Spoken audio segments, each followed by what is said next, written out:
नमस्कार, मैं हूं शम्स ताहिर खान और आप देख रहे हैं वारदात। पिछले 10 महीने से भारत और चीन के बीच सीमा पर जो तनाव बना हुआ था, उसके अब खत्म होने की उम्मीद नजर आने लगी है।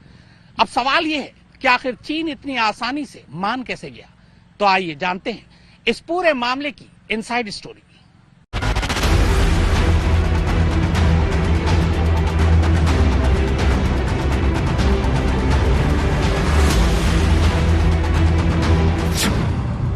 पूरी दुनिया के सामने फिर बेनकाब हुआ ड्रैगन।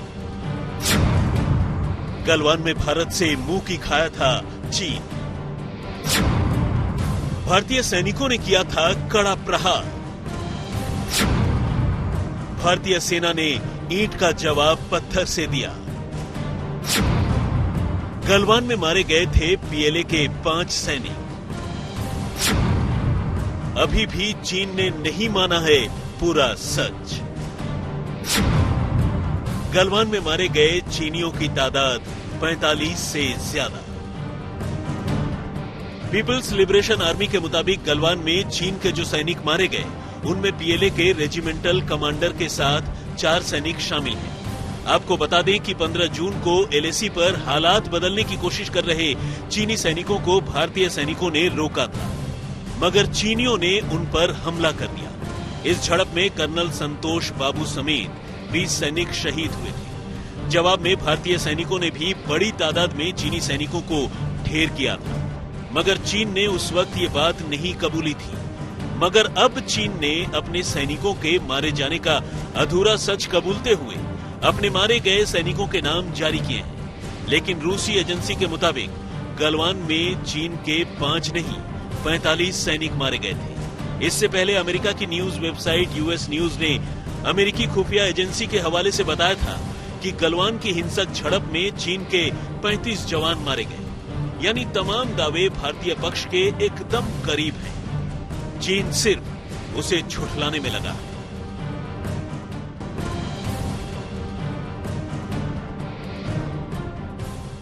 चीन की जिद के चलते इस विवाद की शुरुआत पिछले साल अप्रैल महीने में हुई थी।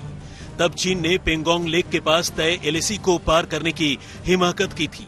चीन पुरानी एलएसी को मानने से इनकार कर रहा था और फिंगर 4 तक आ चुका था। यहां तक कि उसने वहां कैंप बनाने भी शुरू कर दिए थे। इसके बाद लाइन ऑफ एक्चुअल कंट्रोल पर दोनों देशों के बीच जबरदस्त तनाव पैदा हो गया।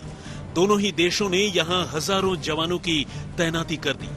दोनों देशों की फौज के बीच झड़पें भी हुई, गोली भी चली। हमारे 20 जवान शहीद हो गए, जबकि चीन के भी बहुत से फौजियों को अपनी जान से हाथ धोना पड़ा। लेकिन अब आखिरकार ये विवाद खात्मे की तरफ है। असल में एलएसी फिंगर 8 तक है, लेकिन चीन इसे मानने से इनकार कर रहा था। अब हिंदुस्तान के मजबूत इरादों के आगे बेशक ड्रैगन का दम निकलने लगा हो, लेकिन सवाल यह है कि आखिर वो क्या रणनीति रही जिसके चलते चीन को सीमा का विवाद खत्म कर पीछे हटने के लिए तैयार होना ही पड़ा। आइए देखते हैं।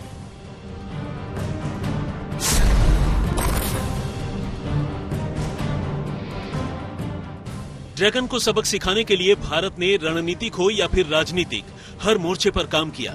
चीन ने जब अप्रैल में पहले वाली स्थिति न लागू करने की बात कही, तो भारत ने भी एलएसी पर अपनी सेना की मौजूदगी बढ़ा दी। चीन ने जब करीब 10,000 जवानों की तैनाती की, तो भारत ने भी इतने ही जवानों को एलएसी पर लगा दिया। इतना ही नहीं, मई के महीने में भारत की ओर से चीन सीमा पर टैंकों की भी तैनाती कर दी गई। सितंबर अक्टूबर तक फौजियों की तादाद करीब 60,000 तक पहुंच गई। इस तनाव के बीच भारत ने type 15 light tanks, infantry fighting vehicles, AH-4 howitzer gun, HJ-12 anti tanks guided missiles, NAR-751 light machine gun, W-85 heavy machine gun border पर तैनात कर दिए। जून में तनातनी कुछ ज्यादा ही बढ़ गई, क्योंकि गलवान घाटी में भारत और चीन के जवान आमने सामने आ गए। फिर यहां हुई झड़प में भारत के 20 जवान शहीद हो गए, जबकि चीन को भी बड़ा नुकसान हुआ। हालांकि उसने अपने फौजियों की मौत छिपा ली। उधर लद्दाख के आसमान में तेजस, राफेल, मिग, अपाचे, चिनूक जैसे फ्लाइंग मशीन्स गरजते रहे। चीन को सख्त संदेश गया।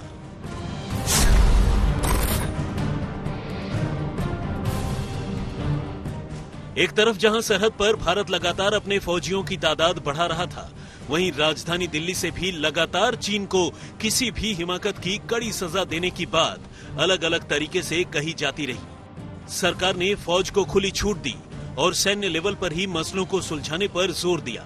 इसके अलावा जब सैन्य लेवल पर बात नहीं बनी, तब चीन मामले के विशेषज्ञ कहे जाने वाले एनएसए अजीत डोवाल ने मोर्चा संभाला। साथ ही विदेश मंत्री, रक्षा मंत्री लेवल पर भी सरकार ने अपनी ओर से बातचीत की।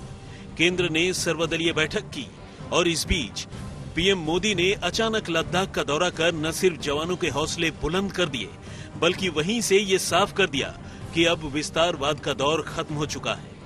कई चीनी ऐप पर बैन लगा दिया गया।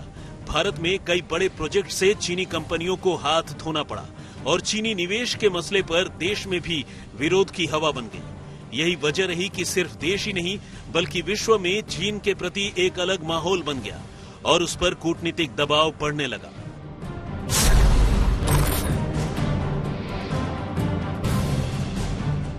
चीन बातचीत के बाद भी पीछे हटने को तैयार नहीं था और तब भारतीय सेना ने उसे उसी के जाल में फंसा दिया। चीन एलएसी पर अपनी ताकत बढ़ाने में जुटा था और भारतीय जांबाजों ने अलग अलग पहाड़ियों पर कब्जा कर लिया। इन पहाड़ियों पर कब्जे से भारत को रणनीतिक फायदा हुआ और चीन को झुकना पड़ा। भारतीय सेना ने मागर हिल, गुरुंग हिल, रेजानला, रचानाला, मोखपारी और फिंगर 4 रिज लाइन की कई पहाड़ियों पर कब्जा कर लिया। हारकर चीन सैन्य लेवल पर बात करने को तैयार हुआ। पीछे हटने पर उसने हामी भरी। अब दोनों देशों के बीच हुए समझौते के मुताबिक दोनों देशों की सेनाएं एलएसी से पूरी तरह हट जाएंगी। उसके बाद फिर 48 घंटे के अंदर दोनों देशों के बीच बैठक होगी। चीन अपनी सेना की टुकड़ी को नॉर्थ बैंक में फिंगर 8 के पूर्व में रखेगा, जबकि भारत फिंगर 3 के पास अपने परमानेंट बेस में रखेगा। ऐसा साउथ बैंक के पास भी होगा। दोनों देश अपने अपने अतिरिक्त निर्माण भी हटा लेंगे। आज तक ब्यूरो। जिस चीन ने दुनिया को कोरोना दिया, उसी चीन ने भारतीय सीमा पर तनाव पैदा कर दरअसल एक नई चाल चली थी। चीन दुनिया का ध्यान कोरोना से भटकाना चाहता था और इसीलिए भारत के साथ उलझ गया। लेकिन आइए आज आपको बताते हैं कि आखिर भारत और चीन के बीच ये सीमा विवाद है क्या, इसकी पूरी कहानी है क्या। इंडो चाइना विवाद की इनसाइड स्टोरी जानने के लिए इस नक्शे को आपको देखना होगा। भारत के नक्शे में ये जम्मू कश्मीर और लद्दाख का वो हिस्सा है जो भारत की सीमा में आता है, मगर 1948 की जंग में इसका कुछ पश्चिमी हिस्सा पाकिस्तान के कब्जे में चला गया, जिसे आज हम पीओके यानी पाकिस्तान अधिकृत कश्मीर के नाम से जानते हैं। जबकि पूरब में अक्साई चिन और लद्दाख का कुछ हिस्सा 1962 की लड़ाई में चीन के कब्जे में चला गया। चूंकि बात चीन के साथ हमारी सीमा विवाद पर है, लिहाजा आइए इस लाइन ऑफ एक्चुअल कंट्रोल यानी एलएसी पर फोकस करते हैं, जिसे मौजूदा दौर में भारत और चीन के बीच की सीमा माना जाता है। भारत और चीन को अलग करने वाली ये सीमा सिर्फ अक्साई चीन या लद्दाख में ही नहीं, बल्कि हिमाचल प्रदेश, उत्तराखंड, सिक्किम और अरुणाचल प्रदेश तक है। लेकिन आपको ये जानकर हैरानी होगी कि इतनी लंबी सीमा होने के बावजूद इसमें कोई सरहदी निशान नहीं है, यानी असल में इसका कोई नक्शा ही नहीं है। बस यही चीन और भारत के सीमा विवाद की जड़ है, क्योंकि भारत जिसे एलएसी मानता है, चीन उसे नकार कर अपनी नई एलएसी तैयार कर देता है। और लद्दाख में भी भारतीय और चीनी सैनिकों के बीच पिछले दिनों हुए तनाव की जड़ में यही है। दोनों देशों के बीच एलएसी को लेकर नक्शे पर कहां-कहां विवाद है, ये हम आपको बताएंगे। लेकिन उससे पहले दोनों देशों के बीच मौजूदा इस विवाद को समझते हैं।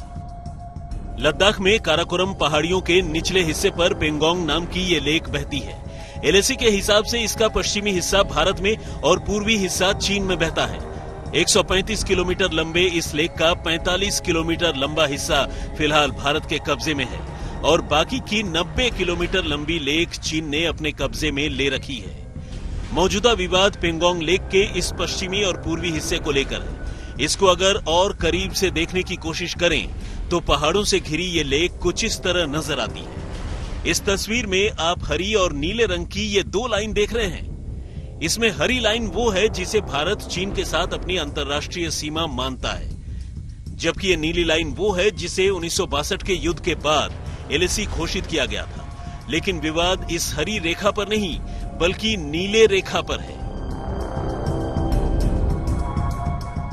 एलएसी की मौजूदा स्थिति यह है कि भारतीय सेना इस नीली लाइन के इस तरफ है और चीनी सेना दूसरी तरफ। इस सीमा पर भारत का सबसे नजदीकी बेस ये है और चीनी सेना का नजदीकी बेस यहाँ पर था। गलवान वैली पर चीनी और भारतीय सेना के विवाद को आगे समझेंगे, मगर फिलहाल वापस आते हैं पेंगोंग लेक पर हुए हालिया विवाद पर। पेंगोंग लेक के विवाद को समझने के लिए इसे और करीब से देखेंगे तो आपको बंद मुट्ठी में उभरने वाले इन निशानों की तरह पेंगोंग लेक का ये पूरा इलाका ऊपर नीचे नजर आएगा। इसलिए इसे पेंगोंग लेक का फिंगर एरिया कहते हैं। माना जाता है कि लाइन ऑफ एक्चुअल कंट्रोल के इर्द गिर्द पेंगोंग लेक के फिंगर एरिया में 8 उभार हैं, जिन्हें 1 से लेकर 8 तक की गिनतियों के नाम से जाना जाता है। मौजूदा दौर में आईटीबीपी की पोस्ट फिंगर 4 के नजदीक है और चीन का नजदीकी पोस्ट फिंगर 8 पर है। भारत और चीन को अलग करने वाली एलएसी पेंगोंग लेक के फिंगर 8 से गुजरती है, मगर चीन का कहना है कि उसके हिसाब से एलएसी पेंगोंग लेक के फिंगर 8 से नहीं बल्कि फिंगर 2 से गुजरती है और इसीलिए फिंगर 8 और 2 के दरमियान अक्सर चीन भारतीय सेना से मुठभेड़ की कोशिश करता है। आपको बता दें कि पेंगोंग लेक का ये पूरा एरिया नो मैंस लैंड है, यानी यहाँ न तो आबादी है और न ही खेती की जा सकती है। चीनी सैनिकों का मुकाबला करने के लिए भारत लगातार इस इलाके में सड़क निर्माण की कोशिश कर रहा है, मगर चीन भारत को इसे बनाने नहीं देना चाहता, क्योंकि अगर इस सड़क का निर्माण हो गया तो भारतीय सैनिकों के लिए चीनी सैनिकों से मुकाबले के लिए बेहद कम वक्त में सपोर्ट पहुंचाया जा सकेगा।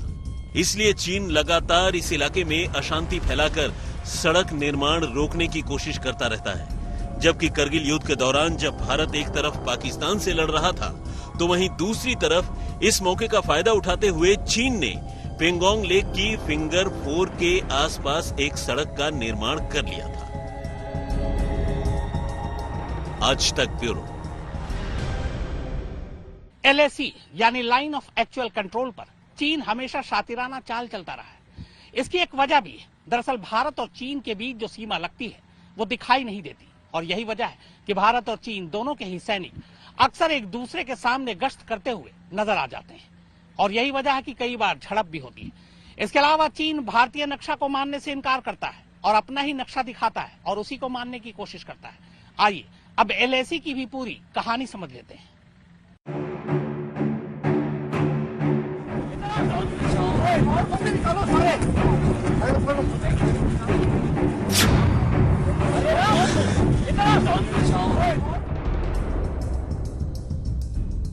चीन के साथ भारत की करीब 3,488 किलोमीटर लंबी सरहद है। ये बॉर्डर जम्मू कश्मीर, जिसे आप लद्दाख यूनियन टेरिटरी कह सकते हैं, हिमाचल प्रदेश, उत्तराखंड, सिक्किम और अरुणाचल प्रदेश से होकर गुजरता है, जिसे मोटे तौर पर 3 सेक्टरों में बांटा गया है। पश्चिमी सेक्टर यानी लद्दाख, मिडिल सेक्टर यानी हिमाचल प्रदेश और उत्तराखंड और पूर्वी सेक्टर यानी सिक्किम और अरुणाचल प्रदेश।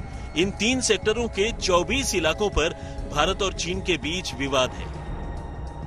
इनमें लद्दाख रीजन के 6 इलाके, हिमाचल के 2, उत्तराखंड के 2 और अरुणाचल प्रदेश के 14 इलाके शामिल हैं। तो अब सवाल यह है कि एक बार सीमा का बंटवारा होने के बाद चीन बार बार भारतीय सीमा में घुसने की कोशिश क्यों करता है? तो दरअसल ये ज्यादातर विवाद एलएसी यानी लाइन ऑफ एक्चुअल कंट्रोल पर होता है, क्योंकि यहाँ आज तक हम कोई दिखने वाली सीमा तैयार ही नहीं कर पाए हैं। इसलिए पेट्रोलिंग यानी गश्त करने वाले दोनों देशों के ट्रूप अक्सर आमने सामने आ जाते हैं। इतना ही नहीं, चीन भारत के इस नक्शे को भी मानने से इनकार करता है और अपने देश में भारत के उलट अलग ही नक्शे को चलाता है। चीन की इसी हिमाकत को समझने के लिए इस नक्शे को देखिए। काराकोरम रेंज के दूसरी तरफ ये अक्साई चीन का इलाका है, जो है तो भारत का हिस्सा, मगर 1962 की जंग के बाद से फिलहाल इस पर चीन ने कब्जा जमा रखा है। इस जंग के बाद दोनों देशों के बीच एक लाइन ऑफ एक्चुअल कंट्रोल तैयार की गई थी, मगर उसके बावजूद चीन लगातार एलएसी को लांघने की कोशिश करता रहता है। आज तक ब्यूरो। तो वारदात में फिलहाल इतना ही, मगर आज तक पर खबरों का सिलसिला लगातार जारी है।